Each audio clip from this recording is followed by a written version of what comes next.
Bonjour, bienvenue sur le podcast de l'Église évangélique baptiste La Bonne Nouvelle de Dijon. Nous sommes situés aux 5 rues du lycée à Dijon.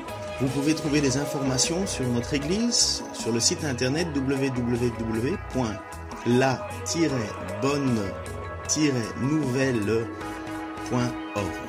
Passez une excellente journée ou soirée. Il y en a qui sont des habitués de cette émission? Vous avez la télé? Alors, il y a cette émission qui s'appelle C'est son choix, c'est mon choix. Et là, j'ai changé le mon par son. C'est son choix. Qu'est-ce que vous faites, ou quelle est la première chose que vous faites quand vous prenez une décision dans votre vie? J'ai pas compris. On l'exécute? Tu exécutes qui? Ouais, parce que si tu dois régler des problèmes avec des gens, on l'exécute. C'est radical. Non, mais la première chose qu'on fait, on réfléchit. Oui, c'est bien. Jésus, il prie. Avant de prendre une décision, il prie. Il prend peut-être la décision lui-même de prier, mais il prie. Et dans l'étude qu'on a toujours de l'évangile de Marc, on est au chapitre 3, on est dans les versets 13 à 19, il y a cette fois-ci Jésus qui va se mettre à l'écart. Mais pour introduire Marc chapitre 3, on est obligé d'aller dans Luc. Parce que justement, les passages qu'on étudie, surtout dans Marc, on appelle ça, et je vous le rappelle, je pense que je vous l'ai déjà dit, c'est ce qu'on appelle des évangiles synoptiques. Ça veut dire que ce sont des évangiles qui regardent au même endroit. Ils regardent les mêmes événements, mais d'un point de vue différent. Et on a des détails en plus si on va dans Marc, dans Luc ou dans Matthieu, et inversement. Et donc, on a tout l'aspect de l'histoire. Souvent, quand Marc écrit, d'ailleurs, c'est pas étonnant que c'est l'évangile le plus court, Marc, il est très concis. Et comme je vous ai dit, Marc, c'est certainement ce fameux Jean-Marc qu'à un certain moment, une grande discussion entre Paul et Barnabas au sujet de Jean-Marc. Est-ce qu'on le prend avec, est-ce qu'on le prend pas? Barnabas part avec Jean-Marc. On pense que Jean-Marc est ce fameux évangéliste qui a écrit l'évangile de Marc, mais en réalité, serait le récit de la vie de Jésus par Pierre. Ce serait Pierre qui aurait dicté tout cet évangile. Et Marc aurait donc noté tout cela et nous l'aurait transmis. Mais on voit qu'apparemment, le caractère de Pierre, c'est d'être assez concis. Il va directement au but. Et dans l'évangile de Luc, chapitre 6, verset 12, voici ce qu'il dit. Vers cette même époque, Jésus se retira sur une colline pour prier. Jésus se retira sur une colline pour prier et voilà la première chose que Jésus fait. Marc ne le précise pas dans son passage. Au chapitre 13, Marc va plus directement. Mais on voit que Jésus va se mettre à l'écart pour prier parce qu'il va faire un choix. Il va faire un choix, il va sceller quelque part le sort de l'humanité à ce moment-là. Le sort de l'humanité va se décider à partir du choix qu'il va faire. Premièrement, bien sûr, parce que Jésus est venu accomplir la volonté de Dieu en mourant sur la croix et en ressuscitant, en prouvant qu'il était véritablement Fils de Dieu, avec puissance. Mais il va choisir 12 hommes. Il y a beaucoup de personnes qui gravitent autour de Jésus. Il y a des foules et des foules, vous le savez, tellement de gens que Jésus est obligé de prendre une barque, c'est ce qu'on a vu le week-end passé. Jésus est obligé de prendre une barque pour se mettre à l'écart parce que la foule en entier veut toucher Jésus. Et dans cette foule, dans cet ensemble de gens qui sont là, Jésus va en choisir 12. Donc on prend Marc chapitre 3, versets 13 à 15, voici ce qu'il dit. Plus tard, il monta sur une colline, vous voyez la différence entre Luc et Marc, où Luc précise qu'il est allé pour prier, et il monta sur une colline avoisinante et il appela ceux qu'il voulait et ils vinrent à lui. Il désigna ainsi 12 hommes qu'il nomma apôtres et qui devaient être constamment avec lui. Il les envoya annoncer l'évangile avec le pouvoir de chasser les démons. Eh bien, t'aimes pas ce que je dis? Qu'est-ce qui se passe?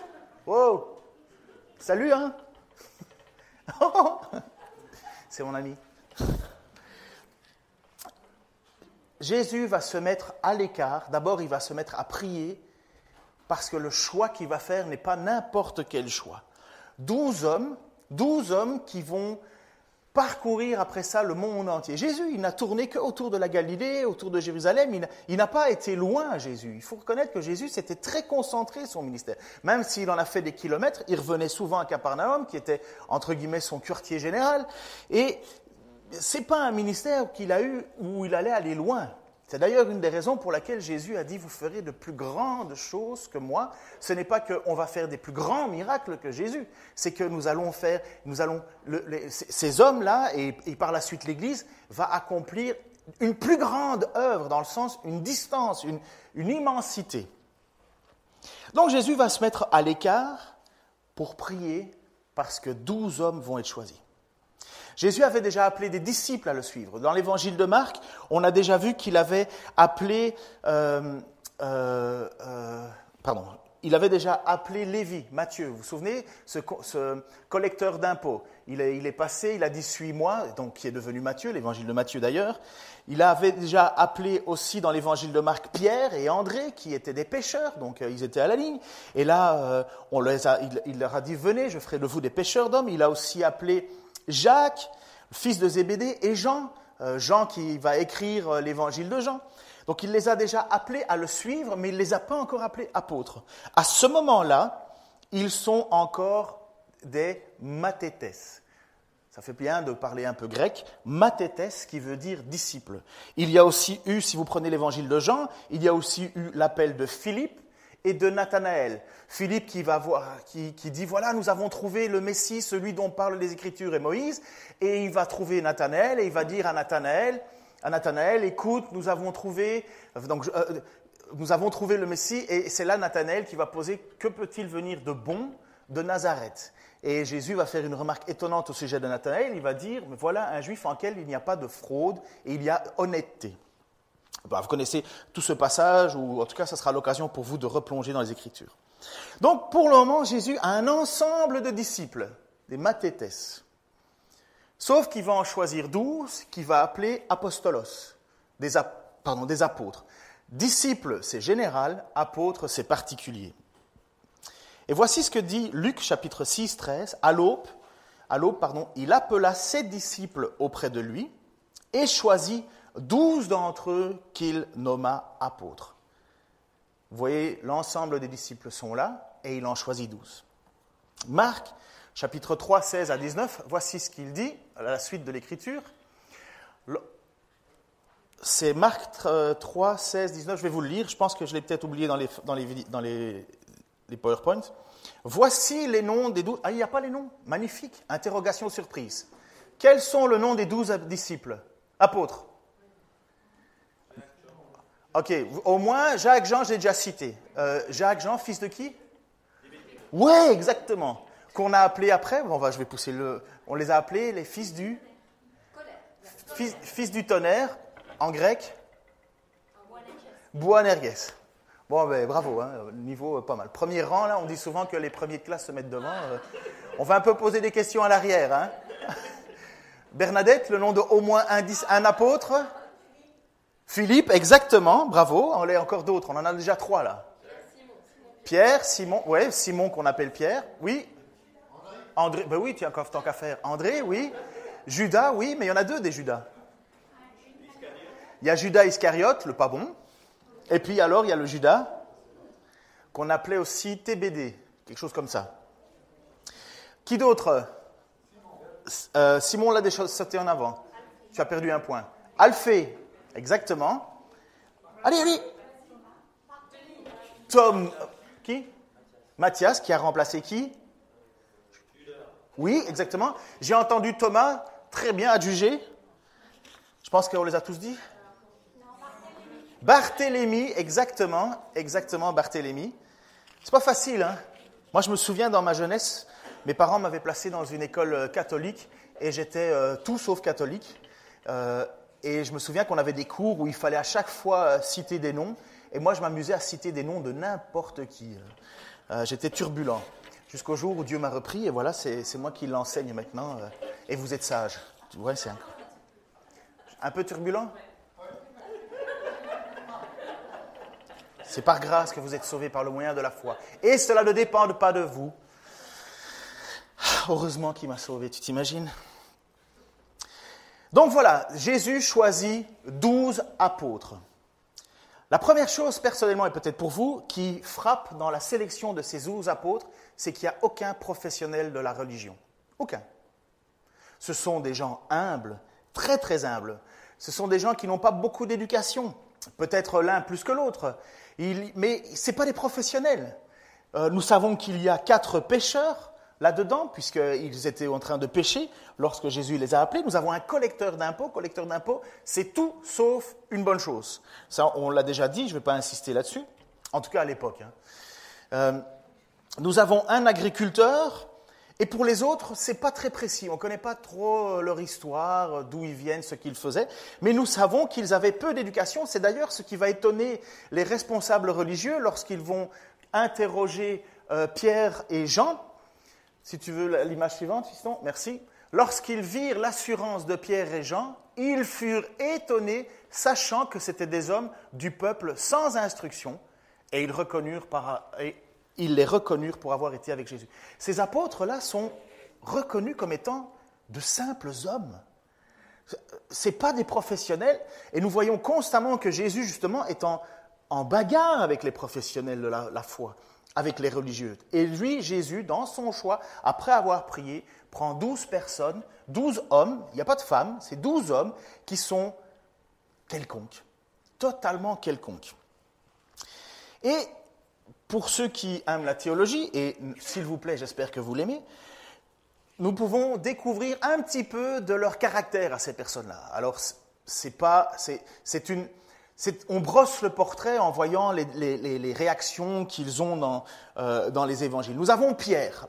Pierre, qui donc est appelé à être apôtre, qui sera un apôtre leader. C'est vrai qu'il va avoir une responsabilité forte sur lui, mais on voit que c'est un impulsif.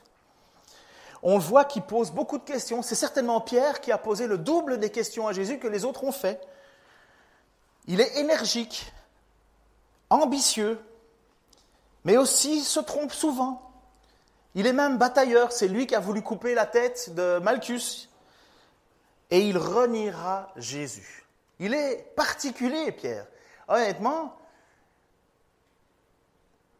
Pierre, s'il était notre pasteur, on ne saurait pas par où donner de la tête parfois. On serait bousculé. Et à mon avis, au milieu des 12, Pierre bousculait les autres. Il y a André. André, c'est lui qui fait connaître Jésus aux autres.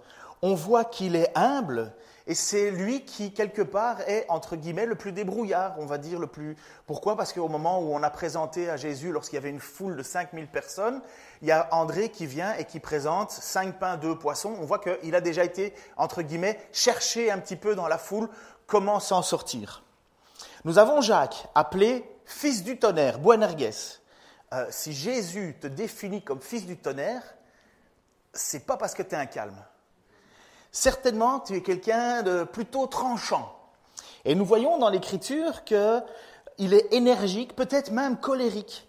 C'est lui, avec son frère Jean, que je vais citer juste après, qui ont demandé à Jésus, « Voudrais-tu que le feu du ciel descende sur ce village, puisqu'ils n'ont pas voulu t'accueillir ?» C'est assez énergique comme solution, hein. C'est pas est-ce que tu voudrais envoyer un prophète pour qu'il leur parle, non, c'est est-ce que tu veux faire descendre la foudre et les zigouiller une fois pour toutes. Donc vous comprenez, fils du tonnerre, Boanerges, quand Jésus les définit comme ça, on voit un caractère assez impulsif, colérique. Jean, l'apôtre Jean, qui va écrire l'évangile de Jean, et qui pourtant est connu comme étant l'évangéliste de l'amour. C'est lui qui cite le plus souvent la notion d'amour. Jean, lui aussi, est appelé fils du tonnerre. C'est le frère de Jacques. Il semble être passionné, mais quand même agressif. Lui aussi demande pour faire descendre la foudre sur ce village. C'est lui qui est le plus efféminé de la bande, le plus sensible, le plus tactile. Il a besoin de toucher. C'est lui qui met sa tête sur le côté de Jésus. Vous voyez à la fois ce caractère passionné et en même temps ce caractère qui a besoin de toucher. J'ai un ami, il est comme ça, c'est un musicien, il me fatigue, hein. Perso il me fatigue. Enfin, c'est pas vous, pardon, il n'est pas ici, il est belge. Il a quand même une qualité. Et donc, lui, quand il te parle, il te touche. Et moi, lâche-moi là, s'il te plaît. Mais il est comme ça. Et quand on parle avec lui et qu'on arrive sur des sujets épineux, malgré qu'il aime la musique, Chopin, Mozart et compagnie, il s'énerve. Il s'énerve, mais il explose. Mais calme-toi là, oh, relax, respire par le nez. Mais justement, et en même temps, c'est lui qui me parle sans arrêt d'amour. Il faut faire par amour, il faut faire ci par amour. Et quand je regarde le gars, je vois Jean, l'apôtre Jean, qui est à la fois un gars hyper énergique, qui te parle d'amour sans arrêt, qui veut te toucher. Enfin, bref, c'est Jean. Il y a Philippe. Philippe, il doit être celui qui attend avec le plus de hâte la venue du Messie. Mais il semble un peu pessimiste. Nathanaël, il semble être le droit, celui que Jésus a dit, donc justement, lorsque tu étais sous le figuier, non pas figuier, oui c'était le figuier. Lorsque tu étais sur le figuier, je t'ai vu, et là, Nathanaël déclare directement, wow, tu es le Fils de Dieu, il découvre, et Jésus lui dit, tu crois parce que je t'ai dit cela, tu verras, il y aura encore de plus grandes choses qui vont être faites. Mais Jésus déclare de cet homme qu'il est honnête, et sans fraude, un cœur pur, dira Jésus. J'aimerais bien qu'on dise ça de moi. Mais on voit qu'il est à l'extérieur. Nathanaël prie. C'est au moment où il prend un temps de prière devant Dieu que Jésus finalement va lui révéler cette prière, quelque part, qu'il a eue. On a Matthieu, collecteur d'impôts, mauvaise fréquentation, et tous ses copains font de mauvaises fréquentations. Et en même temps, c'est celui qui a envie d'inviter. C'est le festif de la bande, puisque à peine a-t-il connu Jésus qu'il invite tous ses amis pécheurs, et c'est là où Jésus va être au milieu de eux, et que les responsables religieux vont dire « Mais ne sait-il pas que tous ces gens sont pécheurs ?» Et Jésus va leur déclarer « Je ne suis pas venu pour les gens en bonne santé, mais pour les gens malades. » Sous-entendu, devant les yeux de Jésus, qui est vraiment en bonne santé. Je ne parle pas tant de santé physique, on parle de santé spirituelle. Nous avons Jacques, on ne sait rien sur lui, on ne sait rien. On a Simon, appelé le Zélote, certainement un homme qui veut voir le renversement des Romains. Il veut voir la victoire du Messie. Parce que Zélote, c'était un parti qui était excessivement zélé, qui est né sous la domination des Maccabées. C'était des bagarreurs. Ils voulaient un renversement politique. On va dire que c'est notre France insoumise à nous. Ok ? Ils veulent tout changer. Et puis vous avez Judas, le premier, qu'on appelle Thaddée ou Lébbé. Lébbé, ça veut dire celui qui pend au sein. Et certainement, c'est le fils à maman de la bande. C'est le gars c'est le plus jeune, c'est celui qui a le cœur tendre, c'est le dernier de la famille, quoi. Vous connaissez le dernier de la famille, lorsque vous avez celui à qui on a tout permis, qui profite certainement, qui dit si tu fais ça, je le dirai à maman, et ainsi de suite, et ainsi de suite. Et son surnom, Lébbé, ça veut bien dire celui qui pend au sein. Donc c'est une manière de dire que c'était le dernier. Vous connaissez, je ne vais pas insister sur les avantages et les inconvénients du dernier. Lorsqu'on étudie et qu'on cherche à brosser le caractère de ces hommes, finalement, on voit que ce pas des héros. Ce pas des modèles de sainteté d'ailleurs non plus. Ce sont des hommes appelés par Jésus lui-même pour une mission qui va les dépasser. Et ils vont recevoir des capacités que les autres n'ont jamais reçues. Ils vont recevoir des capacités spéciales, particulières. Ces apôtres ont le pouvoir de ressusciter les morts. Vous l'avez, vous ? Non. Ils ont le pouvoir de guérir toute infirmité, parce que Jésus leur a donné ce pouvoir-là. Ils ont le pouvoir de guérir toute maladie. Ils ont reçu le pouvoir de chasser les démons. Ils ont reçu le pouvoir et le devoir de transmettre la bonne nouvelle et de parler de la venue du royaume des cieux. Au début de l'Évangile, nous voyons même que Jésus leur demande d'aller vers le peuple, mais seulement le peuple juif et pas les non-juifs. Donc Jésus choisit ces 12 hommes dans un but particulier, une mission particulière, avec des aptitudes particulières. Jésus est venu appeler ces hommes qui ne méritaient pas d'être appelés. Aujourd'hui, on fait des cathédrales à Saint-Cy, Saint-Ça et compagnie. Honnêtement, on devrait arrêter parce que eux-mêmes diraient « Mais wow, je ne mérite pas tout ça. Je suis pareil à vous. Ne sommes-nous pas des hommes comme vous ?» va dire un certain moment Pierre et Jean et Paul. Ne sommes-nous pas des hommes comme vous ? Ils reconnaissent qu'ils ne méritent pas tout ce qu'ils reçoivent. Et pourtant, ils vont recevoir une mission incroyablement importante. Une mission qui dépasse l'entendement et surtout qui prendra naissance à la Pentecôte, lorsque le Saint-Esprit viendra ouvrir quelque part les portes de l'Église. L'Église commence officiellement à la Pentecôte. Alors, il y en a qui disent non, ça a commencé à la Genèse et ainsi de suite, mais pratiquement, théoriquement, ça commence à la Pentecôte. C'est à ce moment-là que les apôtres reçoivent cette mission, enseignent, commencent à annoncer à gauche, à droite, et que l'Église prend naissance. Alors, une question qu'on peut se poser. Ça va, vous êtes encore avec moi, là? Vous êtes aussi mou ce matin que... Je ne sais... Que d'habitude? Non. Eh ben, il a fait moins chaud, là, c'est bon. Vous voulez une petite blague pour vous remonter? Non? Non? Ah, ma femme a peur, elle dit, oula, qu'est-ce qu'il va encore dire? C'est une petite fille, allez, on n'enregistrera pas ça, mais c'est juste pour vous faire sourire. C'est une petite fille qui va à l'école le lundi matin, et elle a un grand bandage autour de la tête. Et elle dit, la professeure dit, mais qu'est-ce que tu as, jeune fille? Qu'est-ce qui s'est passé? Elle dit, mais je me suis fait piquer par une abeille. Elle dit, mais ça devait être une grosse abeille. C'est parce que tu as un gros bandage. Elle dit, non, ça c'est parce que mon papa l'a tué. Mais il l'a tué avec quoi? Avec une pelle. Ça va, on reprend. Donc Jésus est venu chercher des hommes qui ne méritaient rien, strictement rien, comme vous et moi. Ces hommes étaient passionnés de Jésus. Ils étaient attirés par Jésus. Nous voyons Philippe qui, lui, cherchait dans les Écritures lorsqu'il dit nous avons trouvé le Messie, celui dont on parle. Nathanaël qui a un cœur pur, mais il ne sait pas trop s'il faut le suivre, oui ou non. Vous avez les 2 disciples qui étaient des disciples de Jean-Baptiste, qui quittent Jean-Baptiste pour suivre Jésus parce qu'ils reconnaissent en Jésus un homme extraordinaire. Mais jusque-là, ce sont simplement des gens qui sont fascinés par Jésus et qui reconnaissent en lui une personne à suivre. Sauf que voilà, Jésus décide d'en choisir 12. Est-ce qu'il y a encore aujourd'hui des apôtres? Non. Il n'y a plus d'apôtres au même niveau que les apôtres d'autrefois. Et je vais vous donner 10 points que Gaëtan Brassard, celui qui est venu, le pasteur Gaëtan, vous vous souvenez, au mois de mai, il est venu nous enseigner un samedi soir. 10 points qu'il relève, et je suis totalement d'accord avec lui. Le mot apôtre avait à l'origine le sens large de envoyé. Apostolos, c'est un envoyé.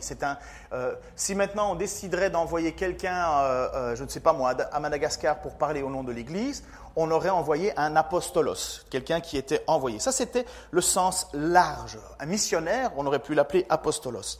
Sauf que le Nouveau Testament, l'emploie presque pour les 12 apôtres, exclusivement pour définir les apôtres. Les apôtres que l'on connaît, les 12. 75 fois sur 80, où le mot apôtre est pris, concerne uniquement nos apôtres, ceux que Jésus a choisis. Un apôtre devait avoir été témoin de la résurrection de Jésus et devait être directement établi par lui. Au groupe sélect des 12 apôtres, puisqu'ils ne sont que 12 pour le moment, puisque Jésus en a choisi que 12, sont exceptionnellement ajoutés Matthias, qui va remplacer Judas, Paul et Barnabas, mais vous savez que le choix de Paul, il est clair, hein. Et puis vous avez Jacques. Ces apôtres du Nouveau Testament étaient l'équivalent des prophètes de l'Ancien Testament. Quand Jésus choisit les apôtres, il choisit ces personnes qui vont parler en son nom. De la même manière que dans l'Ancien Testament, Dieu utilise des prophètes pour parler en son nom, Jésus va utiliser des apôtres pour parler en son nom. Ils ont fondé la foi que nous avons. Je vais vous le montrer tout de suite. Quand tu étais apôtre, tu avais le droit de fonder et de parler au nom de Jésus avec autorité. Ce que tu avais entendu et dont Jésus t'avait choisi, c'est ce que les apôtres vont décrire, ce que les apôtres vont écrire, ce que les apôtres vont transmettre, qui va être votre Bible, votre Nouveau Testament aujourd'hui. Ils ont reçu l'autorité de parler et de fonder notre foi. Pourquoi? Mais parce qu'ils ont été témoins de ce que Jésus a fait. Ils l'ont vu, ils l'ont entendu, ils l'ont questionné. L'Évangile ne nous parle que de petits passages avec les apôtres. Mais je suis sûr qu'il devait y avoir des énormes discussions avec Jésus, où ils étaient juste émerveillés, parce qu'ils ne comprenaient pas trop l'Ancien Testament et le Nouveau, et Jésus était là sans arrêt à leur expliquer. Donc, lorsque les apôtres écrivent le Nouveau Testament, ils le font parce que Jésus les a choisis à être apôtres, mais en même temps, parce qu'ils ont la légitimité, ils ont été au plus près de Jésus. Le théologien Wayne Grudem. D'ailleurs, si vous voulez vous faire un beau cadeau pour cette année, à Noël, je vous propose de vous offrir le livre Théologie systématique de Wayne Grudem aux éditions Excelsis, collection or, environ 70 €, mais magnifique, magnifique livre. Donc, il dit que, et il a démontré, et on est fortement d'accord avec lui, qu'en fait, vous savez qu'on dit qu'il y a 5 ministères. Il a appelé les uns comme apôtres, les autres comme prophètes, les autres comme évangélistes, les autres comme pasteurs enseignants. Vous connaissez ce passage-là dans Éphésiens chapitre 4. Wayne Grudem, et je crois qu'il a raison, va dire non, il y a plutôt 3 catégories. Dans ces 3 catégories, nous avons les apôtres prophètes qui ont la même fonction. Ils parlent au sujet de Dieu. Les prophètes de l'Ancien Testament parlent de la part de Dieu, les apôtres parlent de la part de Jésus, qui est Dieu finalement. Et donc, eux sont le fondement de l'Église. Après ça, vous avez les évangélistes. Philippe est un évangéliste, Timothée fait l'œuvre d'un évangéliste et ainsi de suite. Et puis Dieu appelle des évangélistes encore aujourd'hui. Et ça, c'est la transmission, les missionnaires de l'Église. Et puis, une autre catégorie dans Éphésiens chapitre 4, où vous avez les pasteurs-docteurs. Et eux, ce sont les enseignants de l'Église. Ce sont eux qui nous enseignent ce qui nous a été transmis du fondement des prophètes et des apôtres. Apôtres, dans le Nouveau Testament, j'ai sauté un peu. Ils ont la première place dans l'Église. Vous voyez, à chaque fois qu'il y a la liste des ministères, les apôtres ont la première place, pas parce qu'ils devraient être les dirigeants de chaque Église, mais parce qu'ils ont reçu le message à nous transmettre.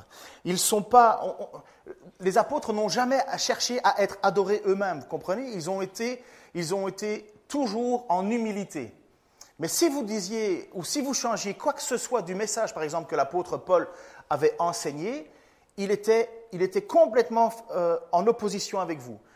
L'Épître aux Galates, je m'étonne avec la rapidité à laquelle vous vous détournez de l'évangile que je vous ai transmis, pour vous tourner vers un autre évangile. Non pas qu'il y ait un autre évangile, mais vous tournez vers un autre évangile. Et quand Paul dit « je m'étonne de la rapidité à laquelle vous vous détournez de l'évangile », que je vous ai transmis, l'apôtre Paul reconnaît qu'il a cette autorité de transmettre un évangile. Lorsque Jean, dans ses premières, deuxième et troisième lettres, il parle de la vérité c'est cette vérité que Jésus, dont il a parlé au sujet de Jésus. Ça va ? Donc, vous voyez qu'ils reconnaissent avoir une autorité, ils sont ceux que nous devons suivre, non pas les personnes, mais le message à nous transmettre. Le Nouveau Testament n'appelle jamais à établir des apôtres dans l'Écriture. Il n'appelle pas à cela. Mais des pasteurs, des enseignants. Et puis, une autre chose, mais ce n'est pas issu de la Bible elle-même, mais de l'histoire. Augustin, Luther, Calvin, tous les grands responsables, tous les grandes figures de théologie, jamais aucun n'a décidé ou n'a voulu ou n'a pensé mériter le nom d'apôtre. Personne n'a pris ce nom-là. Pourtant, un Augustin, c'est une personne qui avait un impact incroyable. Un Luther, un Calvin, jamais il se serait fait appeler apôtre. Mais ça, c'est un argument que vous pouvez laisser de côté. Je dirais que ça ne sort pas de l'Écriture. C'est juste une constatation. Donc, employer le mot apôtre aujourd'hui, honnêtement, ça soulève de grandes difficultés. Ça soulève de grandes difficultés. Si quelqu'un veut se faire appeler apôtre, qu'il définisse vraiment ce que ça veut dire. Mais donner ou se nommer apôtre un tel ou apôtre un tel. Alors les apôtres, eux, ont été chargés, nos 12, on revient au texte, ont été chargés d'une mission. Cette mission, c'est la base de notre foi. Ils nous ont parlé de Jésus, ils nous ont parlé de ce qu'ils ont vu de Jésus, et ils nous ont parlé des promesses de Jésus. Lorsque Jean écrit, il dit « Celui qui vous écrit cela dit que c'est vrai car il l'a vu de ses propres yeux. » Vous vous souvenez, dans l'Évangile, il dit cela. « Et tout ceci a été écrit afin que vous croyiez que Jésus est le Fils de Dieu et qu'en croyant, vous ayez la vie éternelle en son nom. » Et ce qu'ils ont écrit, c'est la raison, et ce en quoi vous avez cru, c'est ça qui fait de vous un chrétien. Regardez ce qu'il dit justement dans Éphésiens chapitre 2, 19 à 22. Donc ça, c'est Paul qui écrit à l'église d'Éphèse. « Voilà pourquoi vous n'êtes plus des étrangers ou des résidents temporaires, donc des spirituellement morts, ou des étrangers aux promesses de Dieu, ou non chrétiens. Vous êtes maintenant concitoyens des membres du peuple de Dieu. Vous faites partie de la famille des dieux. Pourquoi ? Dieu vous a intégré à l'édifice qu'il a construit sur le fondement que sont les apôtres, ses prophètes, et dont Jésus-Christ lui-même est la pierre principale. En lui, toute la construction s'élève bien coordonnée afin d'être un temple saint dans le Seigneur et uni au Christ. Vous avez été intégrés ensemble à cette construction pour former une demeure où Dieu habite par l'Esprit. Et si vous lisez bien, comme moi, vous voyez bien que le fondement de notre foi, c'est ce qui nous a été transmis. Et ce qui nous a été transmis, ce sont les apôtres que Jésus dit, ce sont mes prophètes. Ils parlent en mon nom. Qu'est-ce que Jésus a dit à la fin, Matthieu 28, aux apôtres ? Allez. Quelqu'un veut aller jusqu'au bout ? Allez, faites des nations mes disciples, renseignant ce que je vous ai transmis. Et ce qu'ils ont enseigné, c'est ça qui est la base de notre foi. Quand tu ouvres l'Évangile, il n'y a pas une seule parole que Jésus a écrite. Vous savez ça, Jésus n'a rien écrit. La seule chose qu'il a écrit, c'est dans le sable, on ne sait même pas trop ce qu'il a écrit, il dessinait, et on n'a aucune... Mais il n'y a pas une seule phrase, une seule lettre que Jésus nous a transmise. Ce que nous savons de Jésus, c'est les apôtres qui nous l'ont transmis. Donc quand Jésus choisit, au début de l'évangile de Marc, après avoir prié sur la colline, 12 personnes, c'est 12 personnes qui ont été choisies pour transmettre ce que nous devons croire, de ce que nous devons, en quoi nous devons placer notre espoir. Et ces paroles, l'évangile de Marc, l'évangile de Matthieu, l'évangile de Luc, l'évangile de Jean, ça a été et c'est le fondement qui nous unit pour faire partie de la famille de Dieu. Rejeter les évangiles, rejeter les apôtres, rejeter leur enseignement, ça veut dire, ipso facto, ne pas faire partie de la famille de Dieu. Parce que Jésus a clairement envoyé ces hommes afin de faire connaître le message de l'Évangile. Quelqu'un qui se dit chrétien, qui n'a jamais ouvert la Bible, mais mes amis, mais quelle bêtise! C'est comme si moi je me disais que je suis théoricien de la matière noire, alors que je n'aurais jamais ouvert un seul livre de théorie de physique quantique et compagnie. Quelqu'un qui se définit comme chrétien, je dis moi je suis chrétien comme des gens dans ma famille, elle me dit moi je suis chrétien, je dis mais arrête, c'est même pas ce que Jésus a dit, tu connais même pas une seule parole, ah ouais il a dit tu dois pas me juger, ok. Si on veut être chrétien et si on veut faire partie de cet ensemble, il faut l'ouvrir. La foi, ce n'est pas une espèce d'incertitude qui plane en disant « ouais, peut-être un jour je serai riche et célèbre ». La foi, c'est croire dans un message qui nous a été transmis. On te raconte une histoire et tu y crois ou tu n'y crois pas. Mais ça, c'est la foi. Et Dieu nous sauve en fonction d'avoir cru en cette histoire qui parle de son Fils. Vous savez que les religieux étaient toujours fâchés contre Jésus. Par la suite, les apôtres ont eux-mêmes été constamment écrasés par les religieux.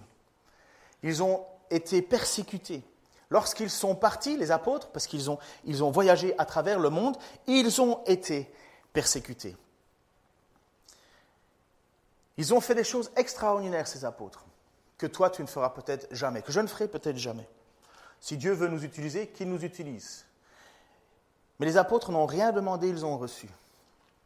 Et ils ont été envoyés. Tu ne seras peut-être jamais appelé. Bon, c'est sûr, tu ne seras jamais un apôtre. Mais tu es un disciple, un serviteur. Et Dieu peut faire de toi la même chose qu'il a fait avec ces hommes qui n'avaient absolument pas de qualification religieuse. Il les a appelés à être témoins et à les transmettre ce qu'ils avaient reçu pour aller le donner à d'autres. Jésus a transformé ces hommes, qui étaient des hommes simples, avec des problèmes de caractère, des problèmes de vie, compagnie. Il les a transformés, il les a enseignés, il les a équipés et puis il les a envoyés. Et tu peux écouter tout cela. Tu peux écouter tout ce que Jésus va dire. Tu peux écouter l'Écriture. Et finalement garder ton cœur toujours aussi dur et ne jamais rien changer et finalement t'amener à une perte. Ce n'est pas d'avoir côtoyé Jésus qui était important. C'est d'avoir eu le cœur transformé et puis avoir été envoyé. Regardez Judas. Judas Iscariote. Il a passé autant de temps que les autres. Il a entendu la même chose que les autres. Il a vu les mêmes miracles que les autres. Mais son cœur était constamment endurci. Comme ça rentrait dans une oreille, ça sortait de l'autre. Son cœur n'a pas changé. Son cœur n'a pas changé. Pierre a renié Jésus, oui, mais il s'en est voulu et il a renié pour essayer de sauver sa vie. Judas, il a vendu Jésus, il a renié Jésus pour 30 pièces d'argent. Il est passé à côté de cette bénédiction parce qu'il voulait simplement avoir du bien temporel. 30 pièces d'argent, ces 30 pièces d'argent, après ça lui a brûlé, il en était... Ah, mais il l'a regretté, il est allé les jeter dans le temple. Et c'est avec cet argent qu'on a acheté le champ du potier, et ainsi de suite. Je vous dis que ça c'est une prophétie que Jésus avait de toute façon, enfin que Dieu avait prévue. Mais il est possible d'avoir et de passer son temps à écouter Jésus, mais finalement être toujours aussi endurci. Et malheureusement, c'est le cas de Jésus. Et lorsqu'on est choisi comme apôtre, et ça c'est malheureusement encore une grande tristesse aujourd'hui, apôtre, lorsque tu as été choisi apôtre par Jésus, et certainement, et nous aussi, en tant que serviteurs, nous ne sommes pas appelés à la réussite, au succès, mais celui qui voudra vivre pieusement sera persécuté, non pas à cause de nous, mais à cause de Jésus-Christ. Et lorsque tu étais appelé apôtre, eh bien, tu en payais le prix. D'ailleurs, à l'église de Corinthe, et donc en même temps, on va l'étudier quand on fera 2 Corinthiens, à l'église de Corinthe, à un certain moment, il y a des gens qui se prennent pour des super apôtres. Ils pensent qu'ils ont reçu de Dieu des super pouvoirs et ils sont les responsables de l'église de Corinthe. Et Paul qui les connaît puisqu'il a implanté cette église, Paul, à un certain moment, doit leur écrire à ces gens-là en disant « Oui, mais vous les super apôtres, vous régnez déjà, vous êtes déjà comme si vous étiez au ciel au milieu de vos églises. Vous avez apparemment toutes les qualités que moi je n'ai pas. » Et Paul va se vanter à un certain moment de son apostolat, donc du fait que Jésus l'a choisi. Et vous savez comment il se vante d'être apôtre ? Regardez. Ils sont serviteurs du Christ, en parlant de ces faux apôtres. C'est une folie que je vais dire. Je le suis plus qu'eux.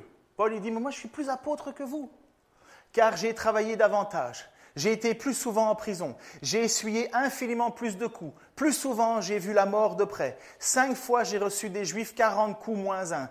3 fois, j'ai été fouetté. 1 fois lapidé. J'ai vécu 3 naufrages. J'ai passé 1 jour et 1 nuit dans la mer. Souvent en voyage. J'ai été en danger au passage des fleuves. En danger dans les régions infestées de brigands. En danger à cause des Juifs, mes compatriotes.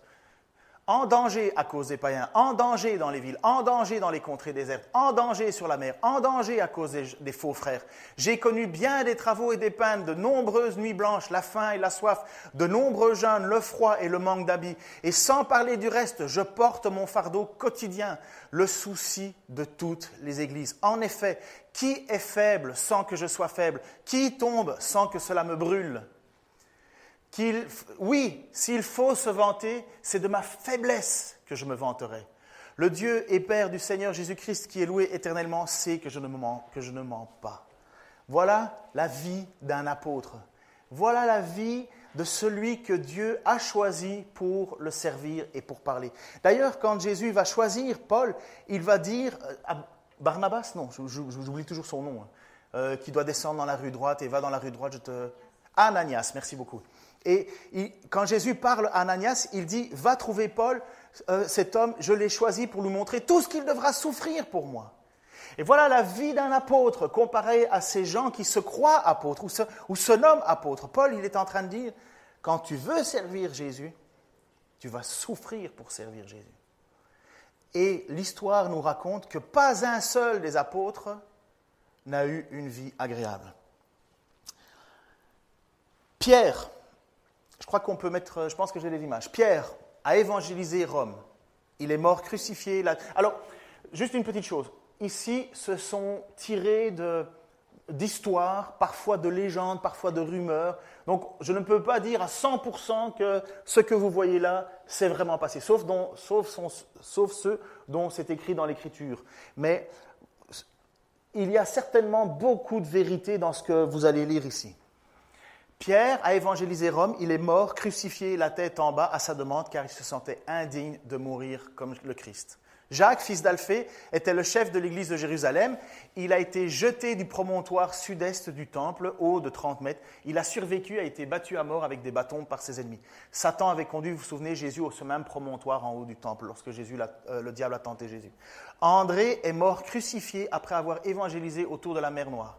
Les témoins racontent qu'André aurait déclaré en voyant la croix « J'ai longtemps désiré et anticipé cette heure. La croix a été consacrée par le corps du Christ pendu à la croix. Il a continué de prêcher à ses tortionnaires pendant 2 jours avant de mourir. » Image suivante. Jacques, fils de Zébédée, a évangélisé l'Espagne. Il est le premier apôtre à mourir en martyr décapité à Jérusalem. Philippe a évangélisé l'Asie mineure. Il est mort lapidé et crucifié la tête en bas en Phrygie. Barthélemy a évangélisé l'Arabie, la Mésopotamie, et il a été flagellé, écorché vif, crucifié puis décapité. Thomas a évangélisé l'Inde et formé une première communauté chrétienne à laquelle appartenaient des personnes de la famille royale. Il est mort transpercé par une lance. Matthieu a évangélisé l'Éthiopie. Il est mort tué par l'épée.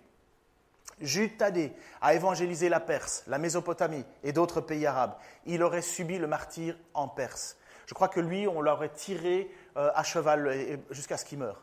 Simon le Zélote a évangélisé la Perse, l'Égypte et les Berbères. Il a été découpé à la scie. Jean, l'apôtre Jean, est le seul à être mort de vieillesse. Il a pourtant connu le martyre par immersion dans un bain d'huile bouillante à Rome, condamné aux mines à Patmos, où il rédigea l'Apocalypse. Il est mort de vieillesse dans l'actuelle Turquie. C'est le seul qui a vécu longtemps. Marrant parce que Jésus, à un certain moment, a dit aux apôtres « Et si je veux que celui-là vive, que t'importe ?» Et finalement, c'est lui qui a vécu le plus longtemps. Que dire de tout ça? Que dire de tout ça? Parce que honnêtement, quand on voit ça, on a un peu l'estomac noué. On se rend compte que nous, on est bien tranquille. Hein? Honnêtement, qu'est-ce que t'a coûté ta foi dernièrement? Une engueulade avec les gens de ta famille? Peut-être perdu ton boulot? Ouf. Qu'est-ce que ça t'a vraiment coûté l'Évangile jusqu'à présent? Et je me parle à moi-même. Hein? Mais honnêtement, là, on s'est tellement refroidi. Mais nous n'avons pas été appelés non plus à ça comme eux. Mais la souffrance fait partie du lot normal de celui qui voudra vivre pleinement pour Dieu. Mais Jésus t'a aussi appelé toi. Hein? C'est dommage qu'on ne soit pas plus nombreux aujourd'hui. Il y a beaucoup de gens en vacances et tant mieux qu'ils en profitent. Mais Jésus t'a aussi appelé toi, comme moi. Pas de la même manière que les apôtres, mais il m'a appelé. Il t'a appelé. Qui a choisi Jésus un dimanche matin en se disant « Tiens, je vais changer de religion, je prends Jésus ».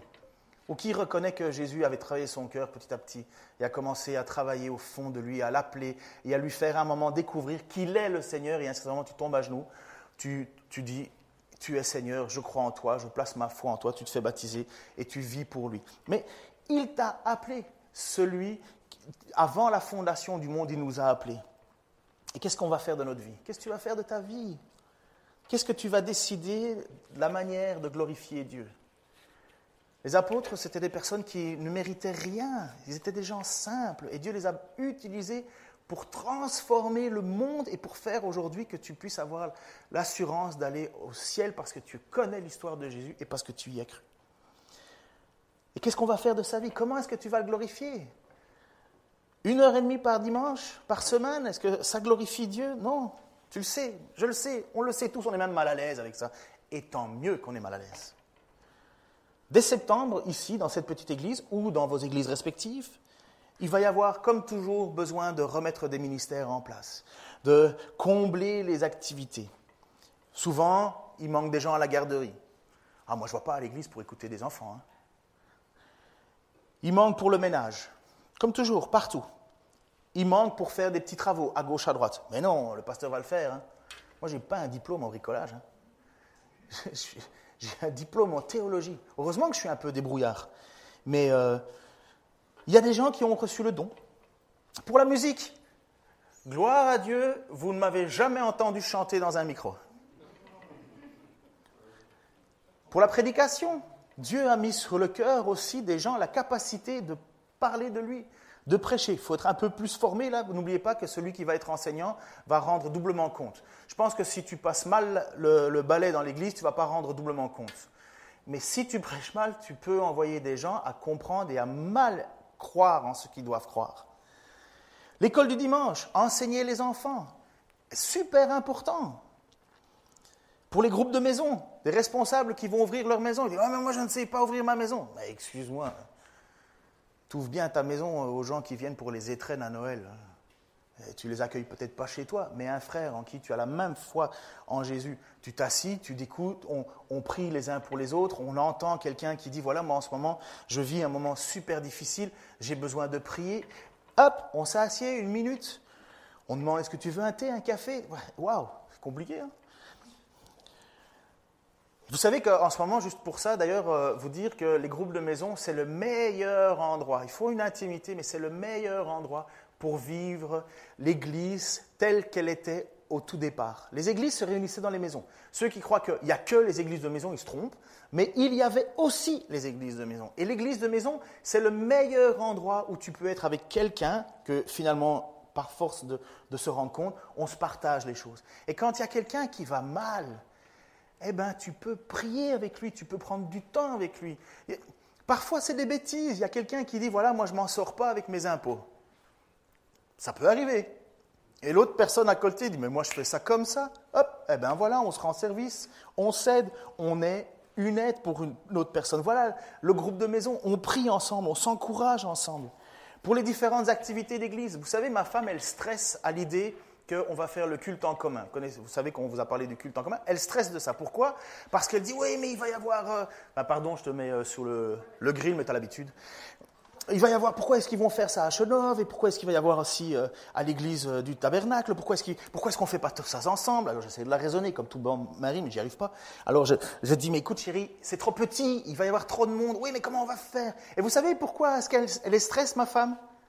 Parce qu'elle a peur de se retrouver toute seule. Pourquoi elle a peur de se retrouver toute seule? Parce qu'elle se dit, ah ouais, mais tout le monde a envie d'aller au culte et d'assister à la fête. Je dis, mais chérie, moi je vais y aller, moi, si tu veux. Qu'est-ce que j'en ai à faire de pavaner devant tous des gens en disant, regardez, moi je suis pasteur.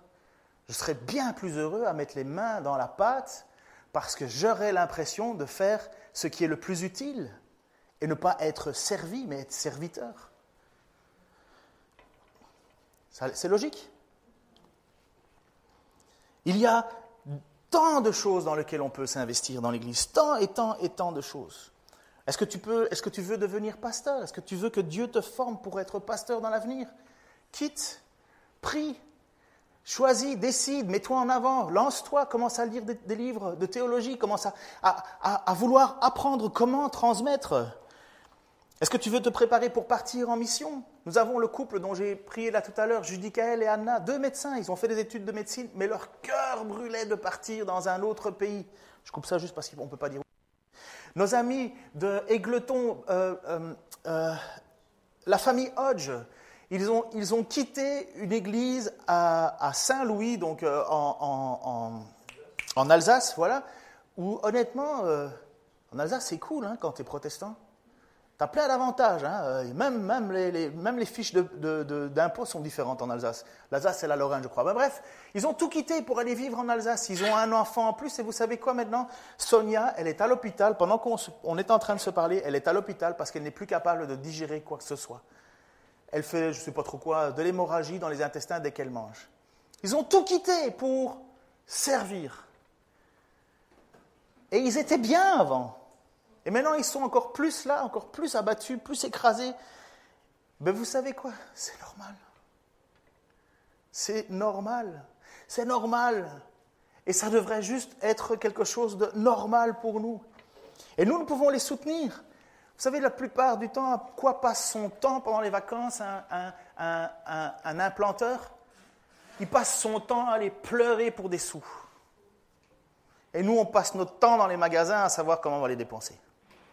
Et eux, ils ont besoin parfois de 25 € par mois. 5 personnes, 6 personnes, 10 personnes qui donnent 25 €, ou plus ou moins en fonction des besoins. Mais Teresa, vous voyez Teresa Daly, sa mère est missionnaire, son papa est décédé en mission ici en France. Sa mère a décidé de continuer la mission.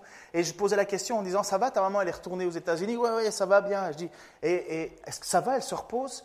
Et alors, on dit toujours oui, mais à demi-mot. Mais pourquoi? Parce que chaque dimanche, tu es dans une autre église. Chaque dimanche, tu dois parler et présenter ton projet. C'est pas mauvais de le faire. C'est pas mauvais de le faire.